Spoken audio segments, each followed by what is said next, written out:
hope you don't mind if I take this opportunity to speak to you about what's been happening to me over the last 48 hours, instead of the speech I originally prepared. You may know this already, but a man has managed to persuade the police to invite me to an interview, under caution, regarding my Twitter account, FemLoves. So what kind of offensive criminal content can you expect to see on my account? I speak from my heart about love and about boundaries. I talk about recovering from childhood sexual abuse. I speak about child protection and how to safeguard children from the kind of monsters who put their hands on me when I was still a little girl, when I was vulnerable and lost and frightened and alone. Before I found my voice and the courage to raise it. Before I lifted up my bowed head, looked straight in the face of what happened to me and healed my broken heart. Before my wife put her strong arms around me and kissed me, and in the perfect secret circle of her arms, a sacred circle that no shame can enter, I found myself safe in the only home I have ever known. I talk about that too, and about the love between women. I say that men should leave lesbians the hell alone. About the erosion of boundaries which is inherent in the form of queer theory. I say that women deserve our own sports. I argue that vulnerable women in shelters and prisons should not be housed with males. I say with passion that dysphoric people like my beautiful wife should not be rushed down the affirmation route, and the wrong sex hormones and cosmetic surgeries should be an absolute last resort for the treatment of what is, at its root, a mental health condition. Hear, hear! And here goes. I argue that if you're swinging your penis about in a woman's changing room, you are not a dysphoric trans person. You're a predator. And if I were not prohibited by the Twitter terms of service from saying so, I would tweet out every day the plain fact that men can't beat women. Perhaps naively, when I first joined this fight, I thought that the police would protect everyday working families like mine, talking on topics like these. So when I faced a wall of death threats, rape threats of sectarian violence, violent pornographic photographs and videos, homophobic abuse, and calls to go back to where you came from on my Twitter account, I reported them to the police service of Northern Ireland. They took no action.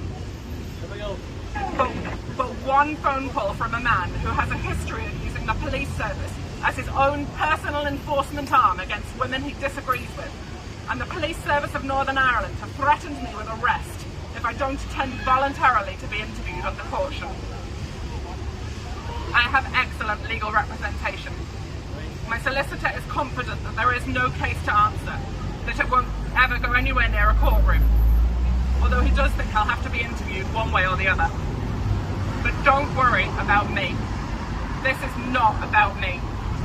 This is about the dirty tactics of a movement which delights in intimidating and bullying their opponents into silence, using fair means or foul. Enough. This has gone far enough now.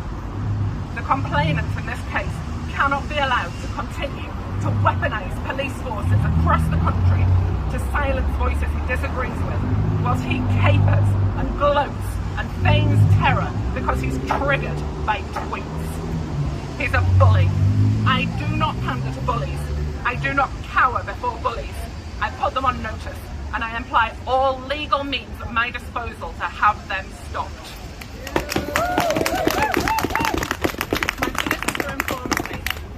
My solicitor informs me there are various channels open to me in this regard, so the complainant can expect to hear from me in due course. But it isn't just the complainant I'm putting on notice. This is not about me. It's the police service of Northern Ireland. It's Stonewall, and it's the massive fraud they call the Diversity Champion Scheme. The police have questions for me? Good, because I've got questions for them. Questions like, what influence does being a member of the Stonewall Diversity Champion Scheme have on the way you police this issue? Questions like, When I reported death and rape threats to you, you told me to withdraw from the debate and stop tweeting. So did you offer the same advice to the man who complained against me? Questions like, what underpinned your decision to interview me under caution for tweets about child protection, whilst you completely ignored direct threats on my life? I have a long list of other questions for the Police Service of Northern Ireland, and they can expect to hear from me in the form of Freedom of Information requests in the coming days. My solicitor is helping me explore other possible actions, including a complaint to the Ombudsman. In the meantime, I have a message for the Police Service of Northern Ireland. I am politely declining your invitation to be interviewed voluntarily, under caution, at the station. Furthermore, if you want to arrest me, come and arrest me if you want to ask your questions, because here I am.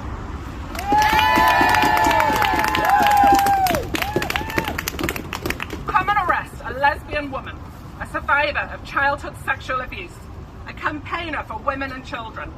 Come and arrest me for the crime of tweeting about how to protect children from grooming and sexual predation.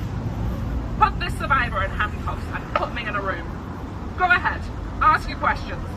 Make yourselves the tools of a man who, with his army of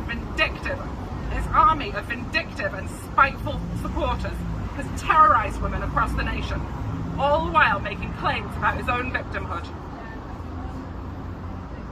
But before you come to arrest me for offences under the Malicious Communications Act, for homophobic and transphobic hate crime, I ask you to read my tweets. Read the thread that caused such offence to that man, not a single word of which has violated Twitter's terms of service or mentioned him by name. Go ahead and read my pinned tweets as well. Scroll through all my tweets. They're all there for you to see. See if you can find a single word of hatred in what I have written. You will not. In the meantime, I'm going to save you a job. I'm going to plead guilty ahead of time. If it's bigoted to say there's a sacred duty on adults to safeguard children from predators, paedophiles and perverts, then I'm guilty.